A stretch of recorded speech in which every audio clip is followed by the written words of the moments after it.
آج کا ہمارا لیکچر نمبر ہے 2۔ آپ نے مصنف شاہد احمد دہلوی کے حالات زندگی پڑھ لیے، اب ہم ان کا لکھا ہوا سبق مولوی عبدالحق پڑھیں گے۔ سبق پڑھانے سے پہلے یہ بتا دوں کہ یہ سبق نثری اعتبار سے شخصی خاکہ ہے۔ خاکہ کے لغوی معنی ابتدائی نقشہ یا ڈھانچہ کے ہیں۔ ادب کی اصطلاح میں خاکہ سے مراد ایسی تحریر ہے جو کسی شخصیت کا بھرپور تاثر پیش کرے، جس میں شخصیت کے خد و خال کے ساتھ ساتھ اس کی سیرت اور کردار کی بھی عکاسی کی جائے۔ خاکہ نگاری نہ تو شخصیت نگاری ہے اور نہ ہی سوانح نگاری، بلکہ خاکہ نگار کا مقصد کسی شخصیت کے مزاج اور افکار و کردار کی مدد سے اس کی انفرادیت کو اجاگر کرنا ہوتا ہے، جس سے شخصیت کے مثبت و منفی، خلوت و جلوت دونوں پہلو قاری کے سامنے آ جائیں۔ اردو میں فرت اللہ بیگ کے مضمون نذیر احمد کی کہانی سے باقاعدہ خاکہ نگاری کا آغاز ہوا۔ مولوی عبدالحق، سبق پڑھانے سے پہلے تھوڑا سا ان کے بارے میں بتا دوں۔ مولوی عبدالحق ایک محقق، نقاد، خاکہ نویس اور انشا پرداز تھے۔ آپ تمام زندگی اردو زبان کی تبلیغ و اشاعت کے لیے کام کرتے رہے۔ اردو زبان کی ترقی اور فروغ کے لیے آپ کی خدمات ناقابل فراموش ہیں۔ آپ کی مسلسل محنت، ہمت اور جرأت کی وجہ سے ہندوؤں کی اردو کے خلاف کوئی سازش کامیاب نہ ہو سکی۔ قیام پاکستان کے بعد بھی آپ نے اردو زبان کے فروغ کا کام جاری رکھا، اسی وجہ سے آپ کو بابائے اردو کے نام سے یاد کیا جاتا ہے۔ اب ہم سبق کا آغاز کرتے ہیں۔ صفحہ نمبر ہے 2۔ دامان دلی میں ایک قصبہ ہے ہاپوڑ۔ دامان دلی، دلی کے دامن میں ایک قصبہ ہے جس کا نام ہے ہاپوڑ۔ اس کی 2 چیزیں مشہور ہیں، پاپڑ اور مولوی عبدالحق۔ پاپڑ ہر شہر میں بنتے ہیں، مگر جو مزہ ہاپوڑ کے پاپڑ میں تھا کسی اور جگہ کے پاپڑ میں نہیں تھا۔ عبدالحق بھی بے شمار پیدا ہوئے، مگر مولوی عبدالحق کا جواب آج تک نہ ہو سکا۔ یعنی مولوی عبدالحق نام کے لوگ تو بہت تھے، لیکن جو خوبیاں مولوی عبدالحق میں تھیں یا ان جیسی شخصیت دوبارہ پیدا نہ ہو سکی۔ دوسرا پیراگراف دیکھیں۔ میرے والد کے پاس اردو کے اکثر رسالے آتے تھے۔ میرے، اب یہ مصنف کہہ رہے ہیں شاہد احمد دہلوی، جن میں ایک رسالہ اردو بھی تھا، یعنی اس میں جو رسالے آتے تھے اس میں ایک رسالہ اردو نام کا بھی تھا، جس کے ایڈیٹر عبدالحق تھے۔ ایڈیٹر مدیر یا اخبار یا رسالے کو مرتب کرنے والا۔ میں کالج کی ابتدائی جماعتوں میں تھا۔ کالج کی ابتدائی جماعتوں سے مراد 11ویں 12ویں۔ اسی رسالہ اردو میں ڈپٹی نذیر احمد کی کہانی، کچھ ان کی کچھ میری زبانی کے عنوان سے مرزا فرت اللہ بیگ کا مضمون چھپا۔ جب میں نے جنوری 1930 میں ساکی جاری کیا۔ مصنف کہہ رہے ہیں کہ جب میں نے جنوری 1930 میں ایک رسالہ جاری کیا جس کا نام ساکی تھا، تو مرزا صاحب سے خط و کتابت بھی شروع ہو گئی۔ تو اس سلسلے میں مرزا صاحب سے خطوط وغیرہ کا سلسلہ شروع ہوا اور وہ ساکی کے لیے مضامین بھی بیچنے لگے۔ یوں فرت اللہ بیگ کے سلسلے میں مولوی عبدالحق کو میں نے پہلی بار جانا پہچانا۔ یوں مولوی عبدالحق سے میری واقفیت پیدا ہوئی۔ 1930 کے بعد میں کئی دفعہ حیدرآباد گیا۔ مصنف کہہ رہے ہیں کہ 1930 کے بعد میں کئی دفعہ حیدرآباد گیا، مگر مولوی صاحب سے شرف ملاقات حاصل نہ کر سکا۔ شرف ملاقات، ملاقات کا شرف یا ملاقات کی عزت، یہ ہمارے پاس مرکب اضافی ہے فارسی قواعد کی روح سے۔ مولوی صاحب اورنگ آباد میں رہتے تھے اور انجمن کا دفتر بھی وہیں تھا۔ مولوی عبدالحق نے ایک اردو زبان کے فروغ کے لیے ایک انجمن بنائی تھی جس کا دفتر بھی اورنگ آباد میں ہی تھا۔ ایک بات پر مجھے بڑا اچنبھا ہوتا تھا، اچنبھا حیرانگی، کہ غیر ملکی، غیر حیدرآبادی ہوتے ہوئے بھی مولوی عبدالحق اتنی طویل مدت تک حیدرآباد میں کیسے جمے رہے۔ یعنی مصنف کہتے ہیں کہ مجھے حیرانگی ہوتی تھی کہ وہ ان کا تعلق حیدرآباد سے نہیں تھا، لیکن اس کے باوجود وہ ایک طویل عرصے تک حیدرآباد میں کیسے مضبوطی سے اپنا کام کرتے رہے۔ ان کے پیش رو محسن الملک، وقار الملک، مولوی نذیر احمد اور مولوی صاحب کے ہم اثر مولوی ظفر علی خان اور مولانا عبد الماجد دریا بادی اور خبر نہیں کون کون اس ریاست میں اپنے قدم نہیں جما سکے۔ پیشرو سے مراد ان سے پہلے گزرنے والے مشہور شخصیات محسن الملک، وقار الملک، مولوی نذیر احمد اور مولوی صاحب کے ہم اثر یعنی ہم زمانہ مولوی ظفر علی خان، مولانا عبد الماجد دریا بادی اور پتہ نہیں اور کتنی ہی مشہور شخصیات تھی جو اس ریاست حیدرآباد دکن میں نہ ٹھہر سکی، اور کتنے ہی بڑے بڑے آدمیوں کو خارج البلد کیا گیا، خارج البلد شہر سے باہر کر دیا گیا، مگر مولوی صاحب تھے کہ ڈٹے ہوئے تھے، جم کر بیٹھے ہوئے تھے اور ترقی کرتے جا رہے تھے۔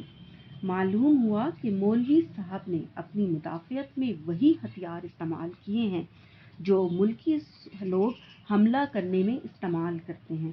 مدافعت بچاؤ میں ہتھیار، اسلحہ یا اوزار یا کام کرنے کا آلہ، یعنی انہوں نے سیاسی سوچ سے کام لیا تھا اور اپنے بچاؤ کے لیے انہوں نے کیا کیا کہ اپنی غیر معمولی ذہانت سے حیدرآباد کے تمام بڑے بڑے لوگوں کو اپنی مٹھی میں کر لیا تھا۔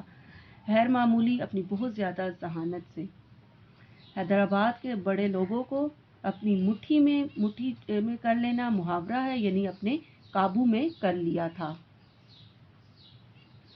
اور وزیر اعظم حیدری کے تو ناک کے بال بن گئے تھے۔ ناک کا بال بن جانا بھی محاورہ ہے، یعنی وزیر اعظم حیدری کے بہت زیادہ قریب ہو گئے تھے یا ان کے بہت زیادہ ان کو عزیز تھے۔ مگر مولوی صاحب صرف اپنا بچاؤ ہی نہیں کرتے رہے، انہوں نے ریاست کے بڑے بڑے کام بھی کیے۔ مولوی صاحب نے صرف اپنی وہاں پر حفاظت ہی نہیں کی بلکہ ریاست کے بڑے بڑے کام بھی کیے، جس کی وجہ سے وہ اس ریاست میں جمے ہوئے تھے۔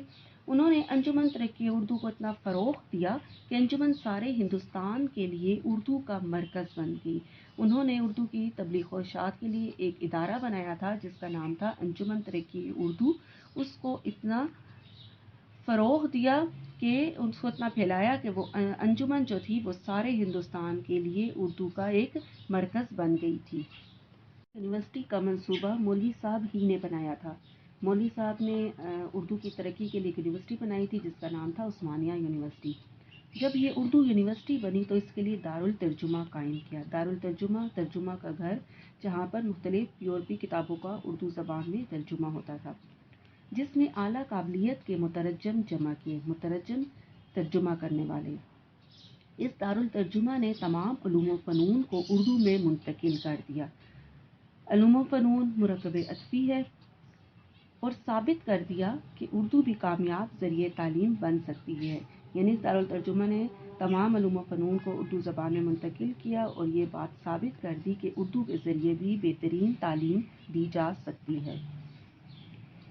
دارالترجمہ کے پہلے ناظم مولوی صاحب ہی تھے، ناظم انتظام سنبھالنے والے۔ جب ان کی دوسری مصروفیات بڑھیں تو منشی ذکاء اللہ دہلوی کے صاحبزادے مولوی عنایت اللہ دہلوی کو مولوی صاحب نے اپنا جانشین مقرر کیا۔ جب ان کی مصروفیات بڑھ گئیں تو منشی ذکاء اللہ دہلوی کے صاحبزادے بیٹے مولوی عنایت اللہ دہلوی کو مولوی صاحب نے اپنا جانشین یعنی اپنا وارث یا اپنی جگہ پر مقرر کر دیا۔ مولوی صاحب کی طرح یہ صاحب بھی علی گڑھ کے ابتدائی گریجویٹ تھے۔ یہ صاحب جو تھے مولوی عنایت اللہ دہلوی، یہ بھی علی گڑھ کالج کے پڑھے ہوئے تھے اور ان لوگوں میں شامل تھے جو پہلے وہاں کے جنہوں نے BA کیا ہوا تھا۔ مولوی صاحب کی طرح انہوں نے بھی سر سید کی آنکھیں دیکھی تھی۔ آنکھیں دیکھنا محاورہ ہے، یعنی سر سید سے کی صحبت پائی تھی یا ان سے تربیت حاصل کی تھی اور کاموں میں ان کا ہاتھ بٹایا تھا۔ ہاتھ بٹانا بھی محاورہ ہے، اس کا مطلب ہے مدد کرنا۔ ترجمہ بہت عمدہ کرتے تھے، اتنا عمدہ کہ ایک خط میں سر سید نے منشی ذکاء اللہ کو لکھا کہ تمہارا لڑکا تم سے اچھا ترجمہ کرتا ہے۔ جب گاندھی جی اردو کی جان کے لاگو ہو گئے، اردو کے دشمن ہو گئے اور ہندوستانی کی آڑ میں ہندی کو ہندوستان کی قومی زبان بنانے پر تل گئے اور ہندوستانی ہونے کے ناطے یا اس کے پردے میں ہندی کو ہندوستان کی قومی زبان بنانے پر بضد ہو گئے یا آمادہ ہو گئے، گاندھی کا پورا نام تھا موہن داس کرم چند گاندھی۔ تو مولوی صاحب نے انجمن کا دفتر اورنگ آباد سے دلی منتقل کرنے کا ارادہ کر لیا۔ مولوی صاحب دلی آئے اور دریا گنج میں ڈاکٹر انصاری کی کوٹھی کرایہ پر لے لی۔ اس وقت دریا گنج میں سب سے بڑی کوٹھی ڈاکٹر انصاری ہی کی تھی۔ یہ بڑی تاریخی کوٹھی تھی۔ جب تک ڈاکٹر انصاری زندہ رہے، اس کوٹھی میں کانگریس کے تمام بڑے بڑے لیڈر رہنما جمع ہو کر مشورے کرتے رہے۔ اس کوٹھی کو مولوی صاحب نے اردو کا گڑھ قلعہ بنایا اور انجمن کا دفتر اس میں منتقل کر دیا۔ دلی والوں نے مولوی صاحب کا شاندار استقبال کیا، شاندار، بہت عالیشان، اور ایک جلوس کی شکل میں انہیں اسٹیشن سے کوٹھی تک لائے اور بہت سے لوگ مل کر انہیں اسٹیشن سے اڈے سے کوٹھی تک لے گئے۔ یہ جگہ بھی انجمن کے دفتر کے لیے عارضی تھی، وقتی تھی۔ مولوی صاحب نے نئی دلی میں پرسکون مقام پر بہت وسیع زمین کے لیے درخواست دے رکھی تھی۔ وسیع کشادہ زمین کے لیے درخواست دینا یعنی حکومت کو انہوں نے درخواست دی ہوئی تھی۔ بعد میں یہ زمین انہیں مل گئی تھی۔ اس پر انجمن کی ایک شاندار عمارت بنوانے کا ارادہ تھا، مگر انجمن کے پاس اتنا روپیہ نہیں تھا کہ عمارت بنوا لیتی۔ مولوی صاحب نے اس کے لیے چندہ جمع کرنا شروع کر دیا تھا۔ چندہ سے مراد وہ روپیہ جو مختلف آدمیوں سے لے کر کسی کام کے لیے جمع کیا جائے، مگر یہ منصوبہ پورا نہ ہو سکا اور 1947 کی غارت گری شروع ہو گئی۔ غارت گری لوٹ مار یا لوٹ کھسوٹ شروع ہو گئی۔ یہ منصوبہ یوں بھی پورا نہ ہو سکا کہ سر اکبر حیدری جب تک حیدرآباد کے وزیر اعظم رہے، انجمن کو ریاست کی طرف سے سالانہ امداد ملتی رہی۔ یہ منصوبہ اس وجہ سے بھی عملی جامہ نہ پہنایا جا سکا اس منصوبے کو کہ سر اکبر حیدری جب تک حیدرآباد کے وزیر اعظم تھے، انجمن کو حکومت کی طرف سے سالانہ سال بسال ملنے والا وظیفہ جو ہوتا ہے وہ سالانہ امداد اس سے ملتی رہی تھی۔ سر اکبر حیدری کے بعد نواب چھتاری وزیر اعظم بنے۔ ان کے عہد میں بھی ریاستی امداد بے چوں چرا جاری رہی۔ ان کے عہد میں دور میں بھی جو حکومت کی طرف سے مدد ہو رہی تھی انجمن کی، وہ بے چوں چرا یعنی بغیر کسی عذر کے یا اعتراض کے اسی طرح جاری رہی۔ مگر جب سر مرزا اسماعیل برسر اقتدار آئے، سر مرزا اسماعیل جب حکومت میں آئے، برسر اقتدار آنا، حکومت میں آنا، تو انہوں نے انجمن کی امداد روک دی۔ تو انہوں نے انجمن کو ملنے والا جو وظیفہ تھا سالانہ وظیفہ وہ روک دیا۔ مولوی صاحب آسانی سے شکست مان لینے والے آدمی نہیں تھے۔ انہوں نے فوراً ایک کانفرنس بلائی، کانفرنس مجلس شورا، اور سر مرزا کی اس حرکت کو متفقہ طور پر غلط قرار دیا گیا اور اس میں موجود تمام لوگوں نے سر مرزا اسماعیل کی اس حرکت کو یعنی متفقہ طور پر مل کر غلط قرار دے دیا۔ اس کے ایک اجلاس میں میں بھی شریک ہوا تھا۔ میں سے مراد یہاں مصنف ہے، مصنف شاہد احمد دہلوی کہتے ہیں کہ اس سلسلے میں جو اجلاس ہوتے رہے ان میں اجلاس میں میں بھی شریک ہوا تھا، اور مولوی صاحب نے اسی اجلاس میں اعلان کیا تھا کہ میں اپنا کل اثاثہ انجمن کی نظر کرتا ہوں۔ کل اثاثہ یعنی اپنا کل سرمایہ انجمن کی نظر کرتا ہوں، انجمن کو تحفے کے طور پر پیش کرتا ہوں۔ اس وقت معلوم ہوا تھا کہ یہ اثاثہ 5 لاکھ کا تھا۔ اس وقت پتہ چلا کہ مولوی صاحب کے پاس جو جمع کی ہوئی رقم تھی وہ اس کی مالیت 5 لاکھ تھی۔ اس زمانے میں 5 لاکھ ایک بہت بڑی رقم کی حیثیت رکھتی تھی۔